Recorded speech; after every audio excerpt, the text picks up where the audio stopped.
earlier you were talking about this nation-ending exercise that the United States is planning under the Trump administration. And you've talked about how that immediately goes nuclear. You've been on my show before, too, about escalations with Iran. They've been happening under the Trump administration, sending, for example, the aircraft carriers, which, in the past, you've talked about how Iran has missiles that can take those out. So what does this nation-ending plan look like that goes nuclear? And what exactly would be the consequences? Because we've talked to some about MAD, but we've also talked about how it'd be devastating for Iran. But it appears to me there's so much devastation to go around with this. How exactly does this happen or occur and work? I've not been in the government for a long time. And if I were in the government, we wouldn't be having this conversation. So it'd be a lot of speculation that goes into us. But let me just say, let me paint the picture of the thinking that's behind this. The first problem that would be put up there is, how do we rapidly eliminate Iran's nuclear infrastructure? And Iran, unfortunately for it, has been totally compliant with its obligations under the Safeguards Agreement. So there is no secret here. We know where Iran's programs are. Inspectors go there. And I'm pretty sure Iran understands that these inspectors are debriefed in detail by foreign intelligence who are looking for weaknesses. Now, the IAEA can pretend that it doesn't happen. And I'm not saying that I know that it happens. I'm saying that I know what happens. I'm sure it happens. Yeah. Yeah. I mean, absolutely. and that comes to people like me, who then I get engineers, and we sit there and we try to reverse engineer the data we've been given to determine, the physical properties of each target. And once we have the physical properties of each target identified, we have to determine the level of destruction necessary to achieve the objective. Whether it's destruction of centrifuge capacity or whatever. Again, I'm just saying that that's what needs to happen. We identify the physical properties of the structure, the level of destruction necessary, and then we match a weapon to that.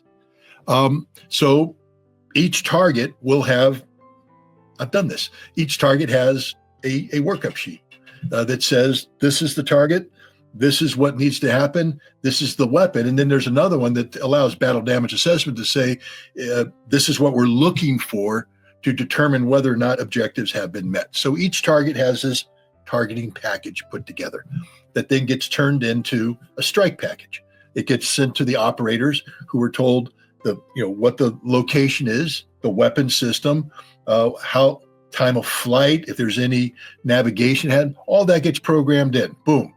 So we take out, I don't know, let's say there's 15 targets we need to take out in the nuclear. I'm just throwing out an arbitrary number here, 15 targets. So we've done that. Now we have to take the next step. If we do this, what is Iran's response? And Iran has promised a devastating response.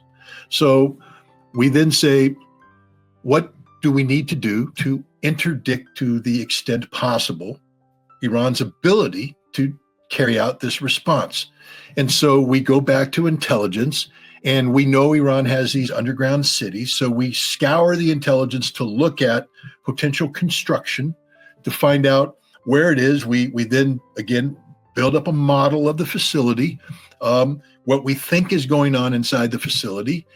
We are actively collecting intelligence. Again, Professor Marandi knows this. Intelligence organizations are trying to speak to your engineers, to people who work there, to people who may have been providing, construction assistance, and to build up this capability so we have an understanding. And each one of these then is assigned a weapon capable of achieving the objective. Then the next thing is, if we're going to do this, then what is our goal and intention with the government of Iran? I believe that the United States, unless Donald Trump has issued orders to Tulsi Gabbard, and I hope he has, to terminate our regime change plans, the CIA has been working, and Professor Marandi, you know this. You know what happened in the summer of 2023. You know what the CIA did. You know what British intelligence did.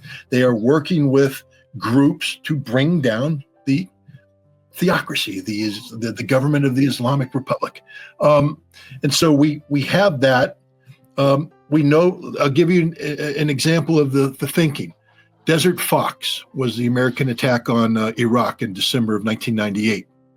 Ostensibly, it was supposed to be a strike to remove Iraq's weapons of mass destruction capability.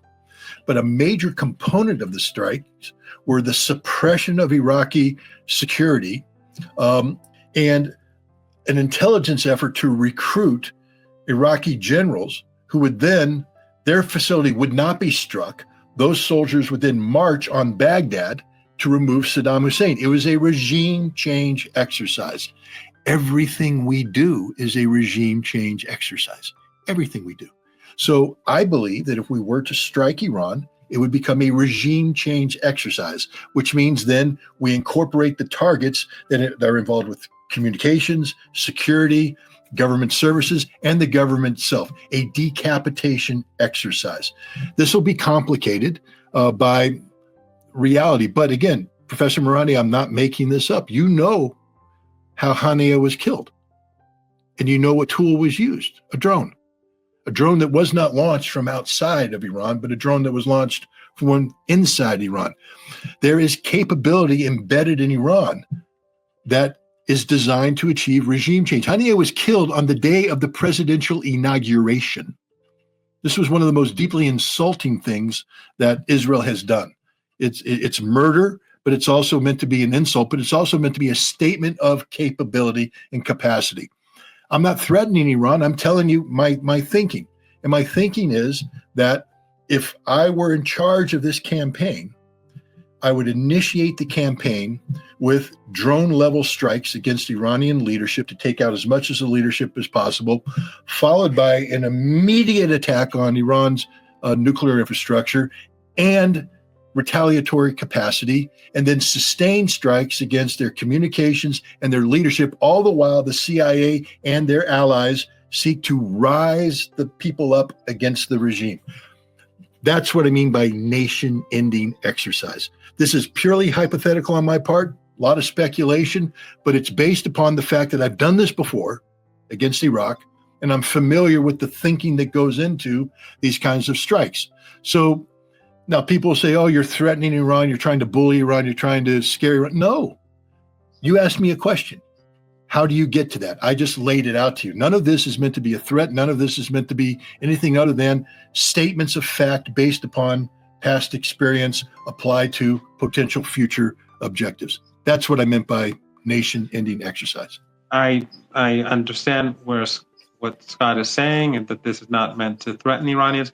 All I would say for the audience is that the Iranians know American capabilities, and Iranians have themselves counterintelligence.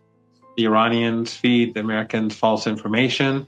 Striking Ismail Haniyeh, regardless of how it was done, was not a difficult thing to do. There were hundreds, if not more than 1,000 guests in Iran, and they were all in different guest houses, and no one was expecting that sort of attack. It was a big mistake on behalf of Iranian intelligence. But remember, the deep state almost killed Trump. So it's not as if this is unique to Iran. Of course, they tried to say Iran was behind it, or Iran was behind an attack to sort of, I think, hide the fact that they're the ones who were trying to kill him. But anyway, because I think your audience should rest assured. If tomorrow Trump is assassinated, I have no doubt the Americans themselves did it. But we try to blame Iran, but the Americans did. But Iran's underground cities are vast and extensive. They're unknown. The people who made them, many of them don't know how extensive they are, where they go. They're across the country. And if there's an attack on Iran, their response will come from across the board, and they will immediately destroy everything. And they have hundreds of thousands of drones, and more than 100. Remember that the missiles that struck Israel, no one could stop them. The missiles that would strike targets in the Persian Gulf will get there in minutes, and there are many, and they could. The Israelis couldn't stop them. Stopping them in the Persian Gulf would be impossible. And then, of course, you would have the Americans wiped out in Iraq by the resistance. the regimes in the Persian Gulf would all collapse. I have no doubt if Qatar is because Qatar is where CENTCOM is. If there's a fight, then that's the end of Qatar. That's the end of gas. That's the end of oil in the Emirates. That's the end of the billions and trillions of dollars that these regimes produce and waste on buying junk from the West. That's the end of oil production. Yemen would take over Saudi Arabia. All the oil assets in Saudi Arabia would be gone. I don't think the Caucasus would do any better. That would, and then of course, a nuclear attack would have implications in the world that I think would bring an end to many things for the United States. That's a worst case scenario. And Scott is just saying that I think basically what Scott is saying is that the United States, there's such sinister people in the United States that this is a plausible outcome. And Iran has always prepared itself for such madness. But remember, the same engineers who helped the people of Gaza create this defense capability, they're the people who, along with the people of Gaza, created a defense capability where it's almost been 2 years now, and the Israelis, who thought they'd finish this in a couple of weeks, they're still just slaughtering people. And Hamas and Islamic Jihad, their casualties are much lower. They're well protected underground. They come out, they hit, they go back, and the Israelis just kill people. The same is true in Yemen. Those defense capabilities the people of Yemen have created, their heroism in Hezbollah, the same. But in Yemen, the Americans are striking targets that are non-existent. Why? Because Yemen is very good at misinformation, counterintelligence. So it's a complicated game. Well, it's not a game, but it's complicated. War is evil. I fought in war, and I've been to Iraq. I was in the city. I was in Mosul when it was liberated. I was there. I think I took the first person to take footage of the Masjid Jama Nuri, the Nuri Mosque, where Abu Bakr Baghdadi gave his first speech declaring the Islamic State. I took footage of that and I showed it on RT that very day. It was the first time that I was actually a cameraman of sorts. I've been to Syria and I've seen fighting in Syria. I didn't fight, but I've seen fighting in Lebanon. Of course, I was there during the first week or so of the war. I know what war is, and war is horrible. And I do not wish any war in this region to take place. But if Iran appeases the United States, it will not end with the nuclear program. It will go on and on and on. And Iran, because of its religious culture, to a large degree, it won't accept humiliation. This famous slogan that we have from this grandson of the Prophet, Hayhat min Nadillah, it's deeply entrenched in Iranian culture and society. Having said that, Ayatollah Khamenei is one of the smartest people around, highly educated. He speaks 4 languages, and he's a philosopher. He's well read. He's read many English novels. He's a very smart person, very wise, and he, I think, knows exactly what's happening. The Supreme National Security Council, the president, all of them will collectively make the right decision, I'm sure. I may disagree with A, B, or C, but I think the general direction that the country takes will be the right one. Iran, I have no doubt that if the United States is reasonable, there can be an agreement. But that will not have anything to do with Iran's support for Palestine. It will not have no impact on Iran's support for Yemen. Iran will continue to support the resistance. I'm talking about the nuclear program. If it respects Iran's sovereignty, Iran's rights, if the United States is reasonable, there are ways to solve this. But if the United States is unreasonable, then we will have a big problem and Iran will remain steadfast. I think that Scott is hopefully right, that Witkoff will probably come in and say, you have to do this, that, and then the Iranians will say, no, and then Witkoff will have to go to Plan B. Hopefully,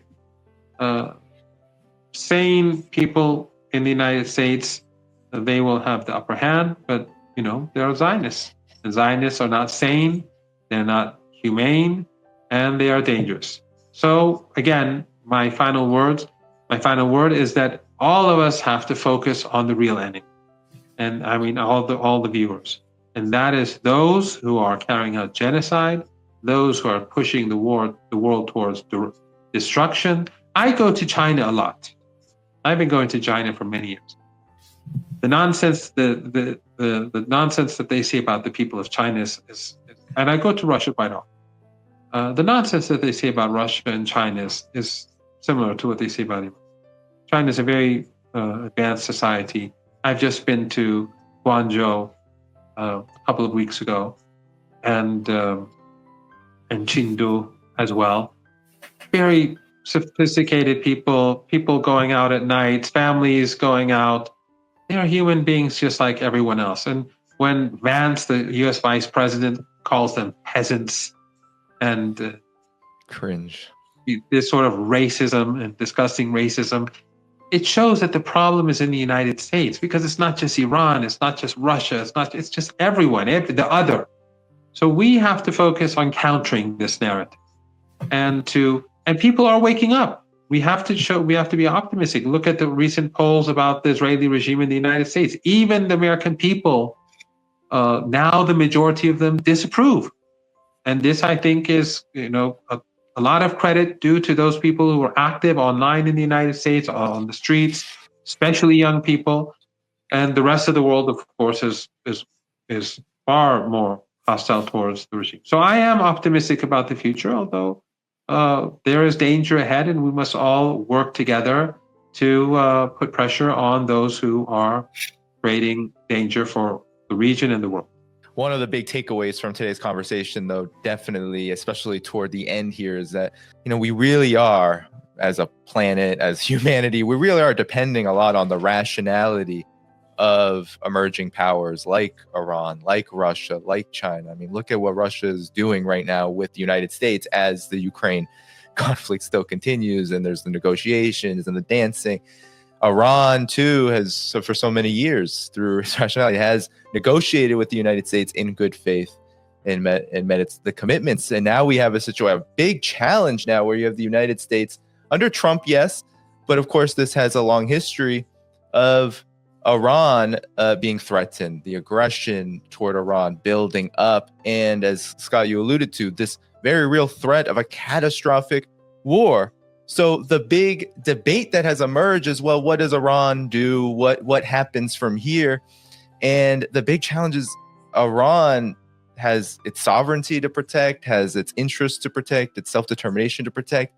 And it's just so hard to imagine how much more can Iran give before it becomes capitulation. And now that is, I think, a very dire question. Yes, Professor Marandi, you're right. Like, the United States, yes, this is the source of the issue. And Scott, you've also said this today too. Peace can be the only outcome here. And if you're not working towards a peaceful outcome, you're the problem, not the solution. And I say that to the people that are encouraging Iran to develop a nuclear weapon because they somehow believe they have an insight on what deterrence is. I think the Iranians know what deterrence is, and they've been very successful at it's straddling the fence, so to speak, to create leverage without crossing the line to where it becomes real. And then Iran has done the right thing in terms of adjusting its position as needed to achieve an outcome that prevents a war. And I have faith in Iran's capacity to do that again. Managing the United States is an impossible task, because we're not just a petulant child, we're a petulant adult that's been on steroids and can kick the hell out of just about anybody who confronts them directly. So how do you bring that under control? You don't confront it directly. You use the art of the indirect approach. And Iran is very effective at that. So is Russia. So is China. And I think at the end of the day, the United States can be managed to avoid doing something precipitous, and we can get an outcome that will be acceptable to everybody. And eventually, even a steroid infused madman will calm down eventually if given the opportunity. And I'd like to believe that we're going to bring closure to this, to Iran's nuclear problem, the problem of Iran's nuclear, programs. But I think that we have the potential now to reach a deal. I don't think this will be a deal as a presidential executive order. I think this will be quantified as a treaty, and I think it will bring closure to this. I think Donald Trump is truly interested in telling Israel, drop the Iran problem. We have no desire to bomb Iran on behalf of Israel, none whatsoever. But we've boxed ourselves into a corner. We've created a problem from our own imagination, and we've boxed ourselves into a corner. And we're too proud and too stupid to admit this. And so Iran has to help us out of this. That doesn't mean capitulation. That means wisdom. That means understanding your opponent, and working with others to find an off-ramp. And I think what's happening in Oman is an off-ramp. So I am optimistic. I believe that we're in the right place right now where we need to be given. It's not an ideal place, but given the whole set of circumstances, where we were a week ago, where we were 2 weeks ago, we're in the right place right now, where we have Iranians and Americans indirectly meeting in Oman to resolve a single issue, which is the nuclear program. And we've created the potential for success. And hopefully Iran continues to show the maturity and wisdom that it has showed leading up here. Trump is sincere in his desire to avoid a war with Iran, and we find the solution. But I just want to thank you, Danny, for enabling this conversation, because it basically, this topic, and especially as it's attached to Professor Marandi and myself, had gone insane on social media and alternative media. And it passed the point of being productive, and it become counterproductive to achieving the goals and objectives that I think Professor Marandi and I want, which is peace. Peace with dignity, peace with respect for sovereignty, but peace. As I said before, for all the people out there, all I ask you to do is love the Iranians more than you hate America. You spend so much time focused on hating America, on kicking America, on belittling America, that you lose sight of what's really important here, which is the Iranian people, the Iranian nation, and doing what's necessary to ensure that because of America's stupidity, Iran doesn't suffer. I just want to point out that the Israeli regime has lost over the past year and a half, more than a year and a half. Yes, the resistance has been hurt. Gaza is suffering immensely. Lebanon has been hurt. Yemen is being attacked. Iran is under maximum pressure sanctions. No one else is doing anything. Everyone else has betrayed the Palestinian people. Even those who pretend that they are doing something, they're betraying the Palestinian people. But I mean, these regimes. But Israel has lost. It's lost. It has not been able to gain a foothold.